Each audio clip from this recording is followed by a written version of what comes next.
Wow. Wow, wow, wow, wow, wow. This, I thought this was going to be a simple review for Pride Month, but oh god damn this book. Ladies and gentlemen, boys and girls, people of all ages, my name is David Popovich, aka the Bookworm, and welcome to Bookworm Reviews. Sit back and relax as we dive into the furry classic, Circles, written by Steve Domanski and Andrew Finch, with art done by K9. A book that's funny, sad, loving, and disappointing.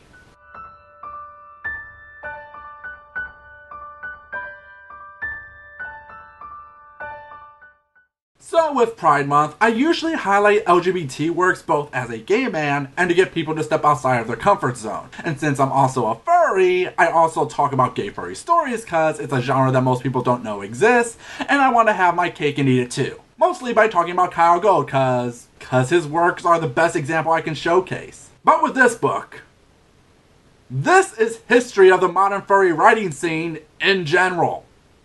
I'm not joking. This book basically predates every furry book I've talked about or will ever talk about. Circles was a comic book released in 2001 through Rabbit Valley. It's your standard slice-of-life story about 6 gay men with wildly different personalities dealing with the standard stuff gay people have to live with. It came out because another slice-of-life gay furry comic, Associate Student Body, wrapped up its run. It's a book held in wide regard to many furries who read it, and is commonly cited as patient zero to the modern furry book scene. That's a video all unto itself, but the fandom's reception to it and the lack of anyone trying to fill its spot led Steve Domanski, Andrew Finch, and K9 to produce Circles, a planned 13-issue story that would be released quarterly to match in real time with the comics timeline. However, well, let me go a little more in depth with the story. Like I said, the book focuses on 6 gay men, the first being Marty finding an ad for an apartment. I know the folks that are renting that place. Really nice. Some of my favorite customers. Yeah, but this is dated January. They must have rented it out by now. Never hurts to ask. Hello? May I speak to Mr. Mayhew, please? Mr. Mayhew? My name is Martin Miller. I'm calling about the ad you put up in Triangle Books. Do you still have that apartment for rent? Marty is your standard nerd going to college and our audience surrogate for the beginning of the series. The apartment is actually a huge house owned by Polly. Marty meets up to have a tour of the place and learns about the main feature of the house. Is Douglas one of the other tenants? Sort of, dear. Douglas is my husband. You didn't realize? I wasn't sure. You first, dear. Well, I knew the ad was in Triangle Books, but I wasn't sure if that meant you were, well, I am. And so are the other tenants. I assume you are as well, or else you just like hanging out in gay bookstores. No, I'm gay. Ty too, All of us. Doug and I on the top floor, Arthur in the basement, Ken on the second floor. It was his side door you paused at earlier. The tour continues, and we get to meet our colorful cast of characters. There is Arthur, the artist, who seems to have a history with Polly. Yoo-hoo! Am I missing all the fun? I'm trying to lure young Marty here into an exciting life of non-mobility in the name of art. Arthur wants me to model for him. You should, dear. He's very good. Well, when I have such good material. Flatterer. Oh, did you ever sit for a painting, Polly? Many years ago, dear, when I was still young and, handsome. Then there's Ken, the athletic playboy. Hiya, nice to meet ya. You be living with Ty, right? So I hear. He's a heck of a nice guy. Cute too. Don't know why he and I never got together, you know. Gee, I don't. You know perfectly well, Ken dear, that you two don't exactly see eye to eye on some key issues. Monogamy, for instance. Well, yeah, there is that. But hey, I like to play. Is that so bad? I'm careful. Where's the harm? Maybe I'm not the best person to talk to about that. That's two very ominous foreshadowing. I wonder if there is something about Polly that makes people uncomfortable. Polly, can I ask you something? Of course, dear. What is it? Are you sick? Not exactly the best kept secret in the house, is it? Yes, dear. I'm HIV positive. Does that make you not want to rent? You can't catch it like a cold. Oh no, I love it here. I'm just sorry is all. Thank you, dear. I'm not wild about it myself, but I'm coping as best I can. Polly is a writer, and he's more or less the surrogate father of the house. The fact he's living with HIV is a major part of his character and story, but I'll get into that later. Next up is Ty, an actor whose room Marty will be sharing, and... oh my god, I stopped into that secondhand clothing shop and found some great new clothes. So, what do you think? Am I fabulous or what? Quite a nice effect, dear. Don't you think so, Marty? Swallow, dear. Breathe. I wonder if they will be a couple later in the series. Oh, I don't know. The book is so subtle about it. Lastly is Doug, Polly's husband, a ruthless accountant who loves to cook. So, did your feeling turn out correct? Well, Arthur and Ken both seem okay with him, and Ty's practically molesting the poor thing. Not that he seems to mind. So it's mostly your input we need. I trust everyone's judgment, of course. But does he like my brownies? Try one. Whoa! These are awesome! He's in. Yes! Everyone takes a liking to Marty and he moves in, where we learn some more details about the people as they deal with different situations, like Marty having to come out to his family in a very direct way. I said I'm gay, Grandma, okay? I'm gay. I'm not interested in girls at all. I like guys and only guys. I'm a lot more interested in Ty than I am in Mrs. Eckhart's granddaughter. Okay? Okay? Are you happy?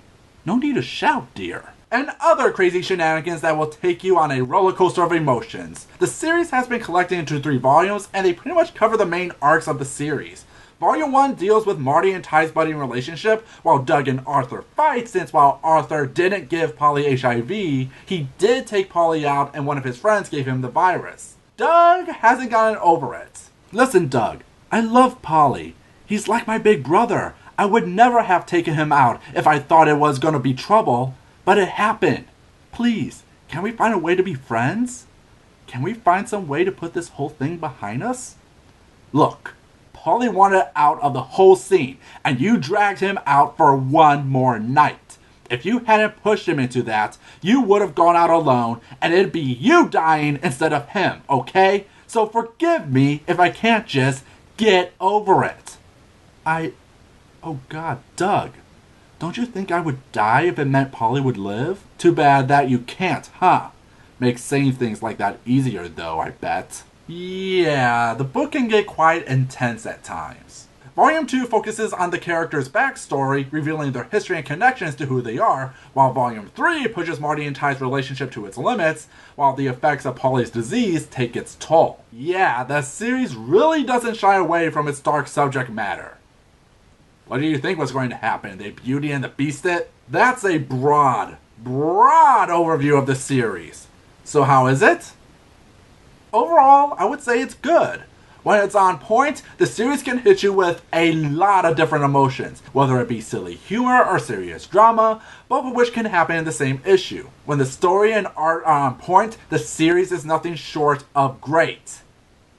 However, there are times where the story and art can be the series' worst enemy. Let's start with the story. For the most part, it is good, but there are moments where it introduces subplots or foreshadow other events, but does it rather poorly. In terms of subplots, the biggest one I didn't like was Carter Allen, the bigoted neighbor who is only brought up very little throughout the book to show that bigots will be bigots, but then will have a whole issue about his plan to force the gays out, only to have another side character give a standard "shut up you bigot" speech. The subplot itself isn't a bad idea, it's just that there is not enough material to build up to its climax. If anything, it comes out of nowhere. And speaking of nowhere, let's talk about Jason. Jason is Doug's son when he dated his fiancée Linda, but she died in a car crash. We only learn about Linda briefly in issue 3, while anything else doesn't come up till issue 6, where we learn Doug's backstory. While everything after the character is introduced is decent, I feel there was a missed opportunity since the series is able to focus on topics as heavy as HIV, domestic abuse, sexual abuse, homophobia and such. But why didn't the story focus at all on Doug's battle to get custody of his son? It's not like you could have actually showed what was going on while keeping it a secret instead of expecting us to pay attention to little details that at the time have next to no importance to us in the story. In fact, the story at times will go for a tell not show effect. This is especially bad in issue 5 and 6, where Polly and Doug tell us their backstory over showing us. Yeah, the characters are talking to another character, but you don't need to just tell us. Actually show us, the reader, the conversations that happen. The series is at its best when the characters interact, not telling long monologues. This on top of some shallow character plots, like Ken finding a possible boyfriend, or Arthur as a character in general given very little page time to develop. I know you're an ensemble cast, and you only have so many pages, but it can really make the story feel it's just pulling stuff out of nowhere at times. Then there is the art by K9. The art is good. It's actually fantastic. K9 is a great artist, and he brings the characters to life with great expressions. You know what a character is feeling, and some of the best moments in the series are just when it's nothing but the art speaking for itself. That's not the problem I have with it. The problem I have is the backgrounds. There are many times you'll see characters talking in a white void, which can make you feel, well, empty. Like, will it kill you to add just a picture frame, a doorway, even just some shading to make us feel these guys aren't just talking against a blank page? And I know what you're thinking. How can I say it's good if I have so many problems with it? Well, to put it simply, it gets better. No, really. All the complaints I've said actually get addressed in the book. Issues 7 and 8 are bar none the best of the comic. While it has a main story, it takes the time to address some subplots to keep us invested with other characters that build over time. And the issues have much better shading that actually makes the characters feel like they are in an environment. Seriously, compare this to this. Can you feel a difference? Which only makes it sad cause... Okay, so like I said, the book was planned for 13 issues to be released quarterly. However, that's not what happened. Turns out producing an indie comic for a niche audience in 2001 can be hard, and the guys were only able to release at most one issue a year. But then they were unable to finish the story after issue 8 when K9 had moved, putting the whole story on hiatus in 2008, which sucks. The book looked to actually find its voice and style, only to fall short because even though the book did well in the fandom, the people involved have lives to live to pay the bills. They even said each issue took about 2 to 3 years to just break even. Though the story would come to an end, because so many people fell in love with Circles, the team decided to finish it off in a novel format with K9 doing some images for the most important moments. It's great that the series was able to finish, but I can't help but wonder what we lost. The series had found its voice, but could only settle for what it could get because the fandom can very rarely support someone full time. Also, I don't know why, but for some reason in the novel they don't refer to the characters in their animal form at all. In fact, they use human descriptors, which comes off as lazy since they try to tell us in the beginning to use our imagination for the characters, even though people like Kyle Gold and others have perfected the art of describing anthro animals. Say what you will about my other critiques, but this is just plain lazy in my book, and fills me with such rage. I mean just... Ah! Ah! Ah! The best way I can describe reading this series is it will give you all the feels. I know I've said a lot of negative things, but I do not kid around when I say the book will knock you off your feet. Like I said, when the book works, it really works. When a joke lands, it is hilarious. When drama happens, you feel the tension. When the ending happens... Good God, issue 12 is one of the hardest reads I have ever had to endure because you really have gone to relate to these characters. And I'm just disappointed that the guys couldn't do the series completely to their original plans, even though they state the hiatus actually helped the ending, but I would have loved to see it as a comic, but it will most likely never happen, and... Like I said, it gives me all of the feels. So is the series worth reading? Yes. Is it a furry classic?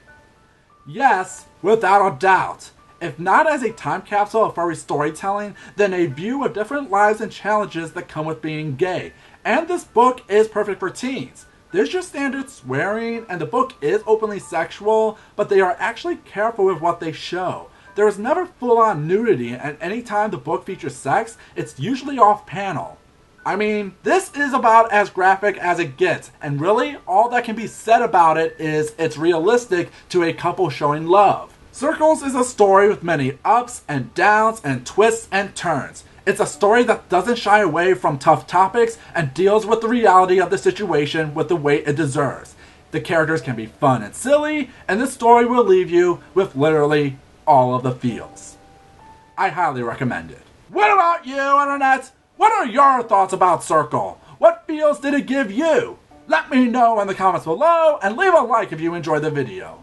As for next week, we are going to look back at the book world's true Lord and Savior.